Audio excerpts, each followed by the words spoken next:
Ayan.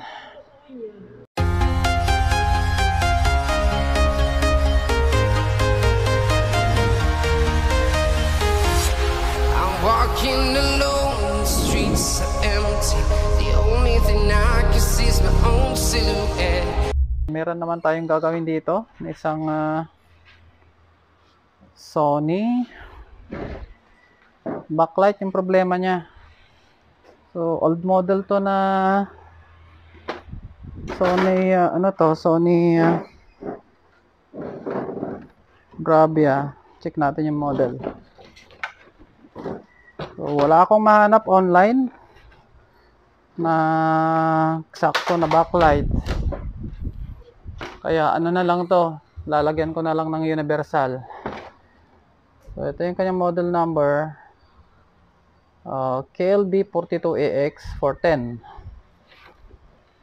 Yung mga ano to, medyo old model na LED TV. So ang gagawin natin to, lalagyan ko siya ng universal na backlight. Bali edge ito. And then di-disable natin yung kanyang backlight driver. Okay, plug in natin.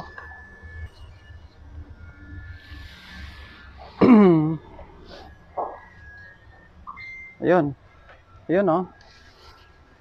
Madilim doon sa isang side niya.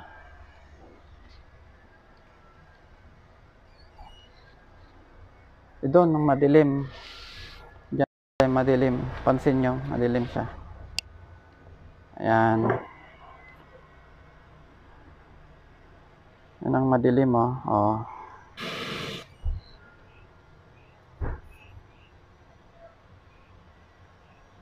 Tapos, ano na siya? 6 times blinking na siya. Ayan. So, eto, bali susubukan nga natin yung nabili natin online na suction cup.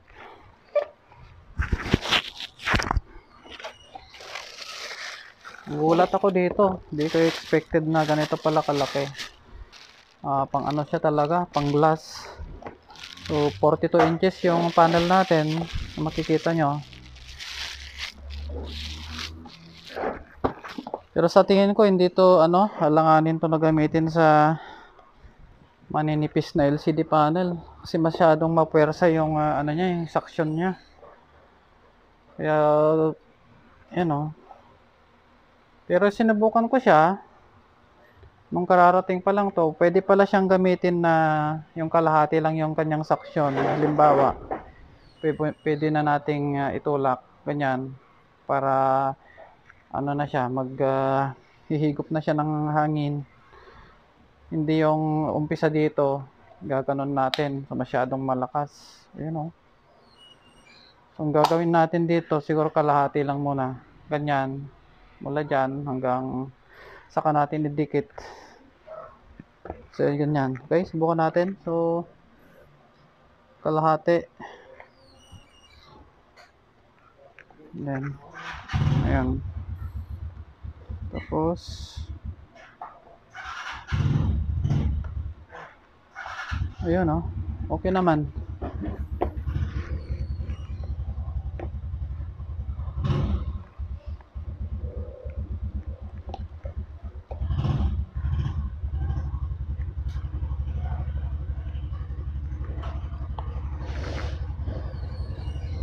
Ayun. Okay naman.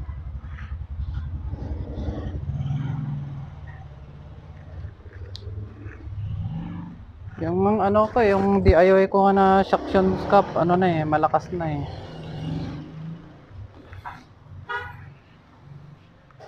Okay, subukan natin to. Pero pag sa malalaking panel, siguro ayaw kong gamitin. Sobrang sobrang lakas niya eh. Tingnan natin. Ayan.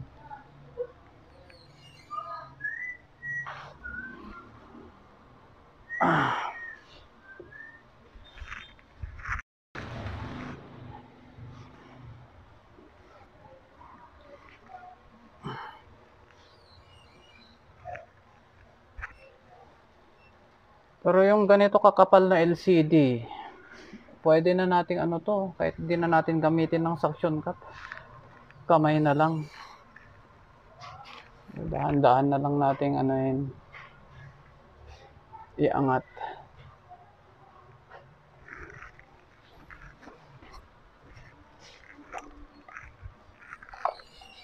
Okay, mamaya ano naman yung gamitin natin yung DIY.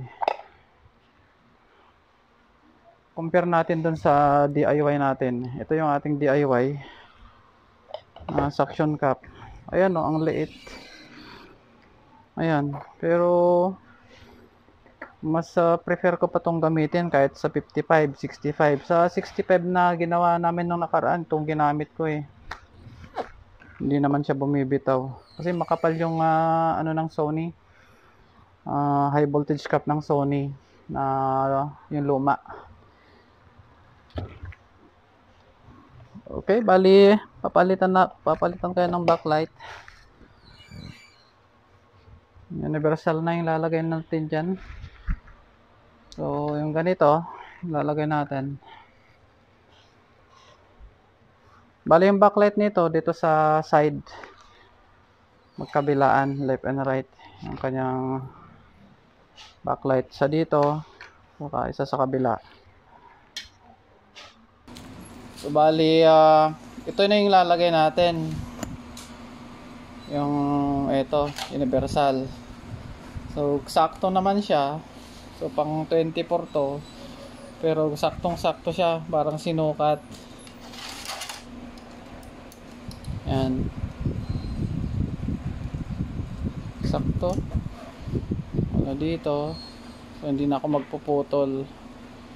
So, 42 inches yung size nito. So, ito yung gagamitin nating pinaka-backlight driver nya. So, 9 volts lang yung ating strip. At kukunin natin yung supply nito sa 12 volts.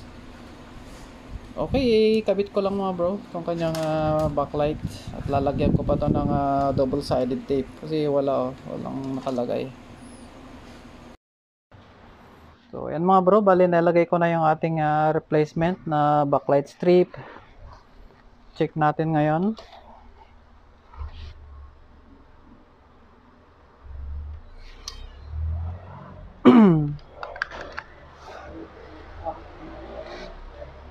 CKBB1 to CKB3.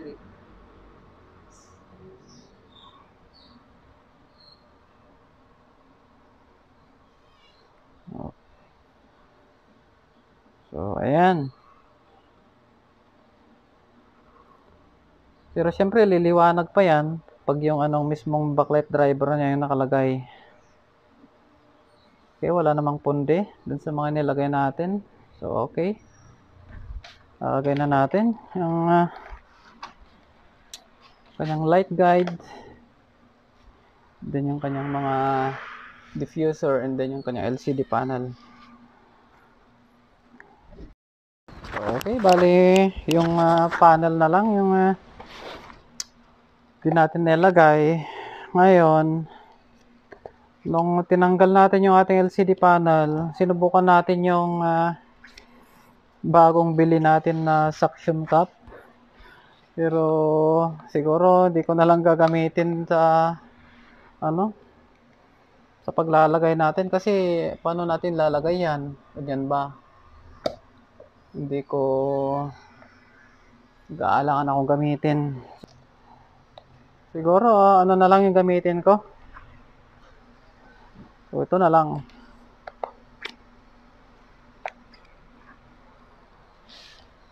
O kaya kamayin na lang natin. Pero ngayon, ito yung gagamitin natin. Yung iba, sinasabi nila na itong DIY na high voltage cap ng lumang Sony, nakakasira daw ng pixel ng TV. Hindi. Kasi hindi naman siya malakas. Hindi siya bibitaw, pero hindi rin siya yung tipong malakas na kagaya nung sa glass suction cup. Ito, kahit 65, okay. So, mas maganda pa nga yung diskarte dito. Ano na lang patayo na lang, ganyan o. O kaya kahit kamayin nyo, patayo. Tapos, dahan-dahan nyo na lang i-slide. So, ito, ganyan lang. So, yung ano na lang, yung check natin na sumabit. Ang kanyang source cuff.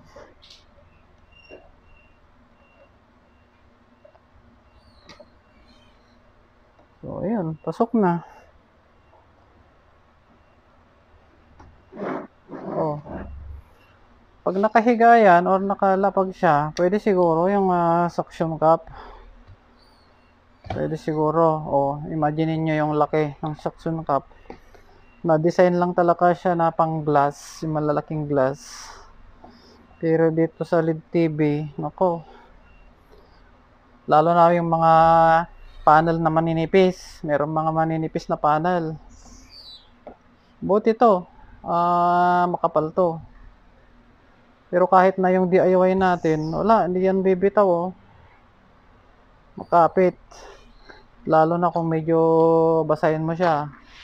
Pero kahit hindi mo siya basahin, ayan oh. Sobrang kapit, hindi siya bibitaw. Okay, bali lalagay ko na lang yung frame at saka papakita natin kung paano natin i-disable mamaya yung kanyang protect. So ayan, bali nilagay ko na yung kanyang backlight driver. So bali yung connection na lang. So ayan, lagay na natin yung wire. Ito yung papunta sa ating backlight. And then yung supply ng ating backlight driver, yung yung backlight driver talaga nung backlight strip na nilagay natin, yun din yung ano niya. So yung supply nito, kunan natin sa 12 volts. 12 volts. So ilang connection lang naman to. 12 volts, backlight on and off, ground, at saka yung kanyang dim. Lalagay ko lang yung connection nito, tapos ano natin, check natin. So ayan mga bro, bali nilagay na natin yung supply ng ating backlight driver.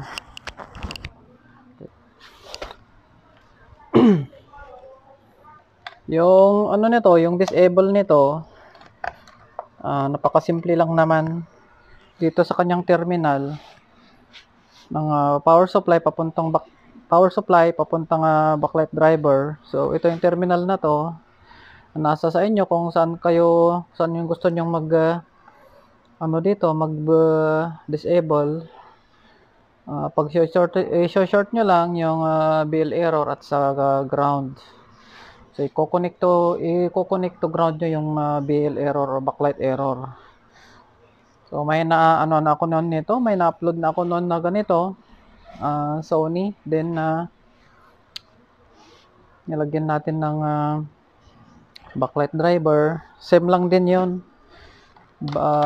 Backlight error to ground.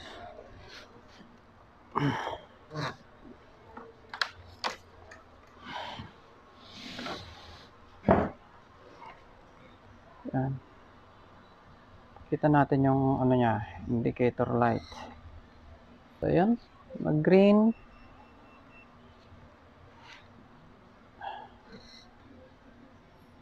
Ayan, lumabas yung kanyang raster. Lumabas si Sony. Raster, namatay ulit. 3 beses lalabas si Sony dyan. And then magsi 6 times blink na yan. Ayun. 1, 2, 3, 4, 5, 6. So para i-disable natin yan, jumper na lang natin yung backlight error to ground. So pakita natin. Dito yan.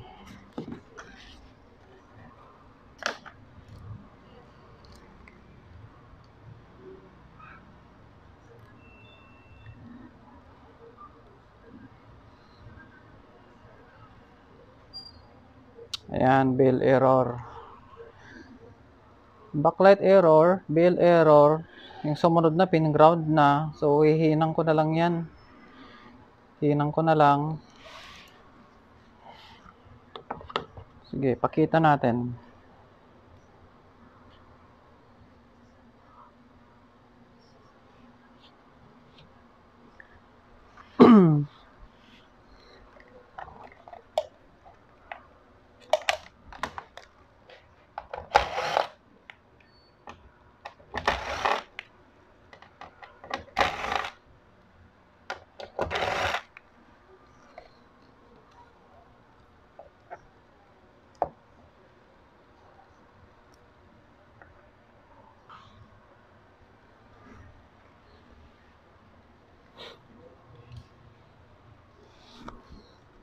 Meron ding label dito sa ano,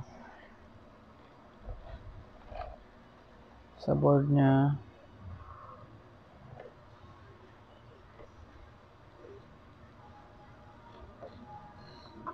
Ayan. Bali.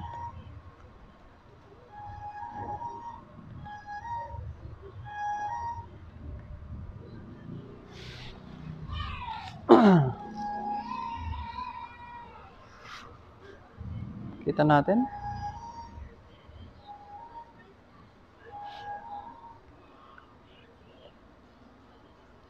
Oh, ayan oh. BL error to ground.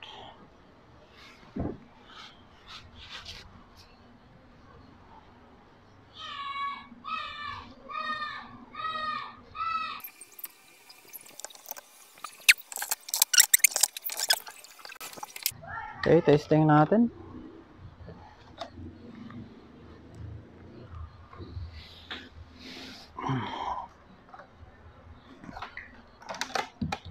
Yup.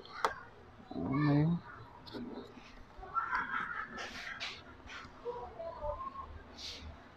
Ayan, ito yung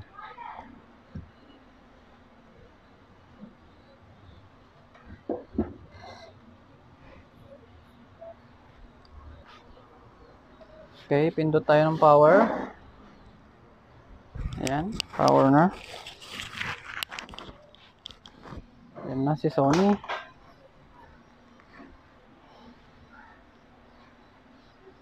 Ayun. Pansin nyo, hindi na siya namatay. Ayan, na-disable na kasi natin yung kanyang protect.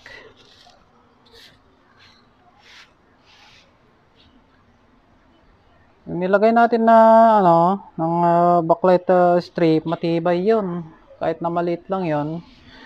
Eh, subok ko naman na yun kaysa maghanap pa ako ng second hand na yung galing pa sa or yung para talaga sa model nito pero second hand, di natin alam pang magtatagal. So, kaya ito na lang yung ginagawa ko, universal. At napag-usapan naman ng ano yan, may-ari. At pumayag naman siya. At least may ano naman tayo eh, may warranty naman tayo pag backlight. Okay, lalagyan lang natin to ng signal. So, wala na yung kanyang 6 times blinking. Okay na yung ginawa natin. Ayan.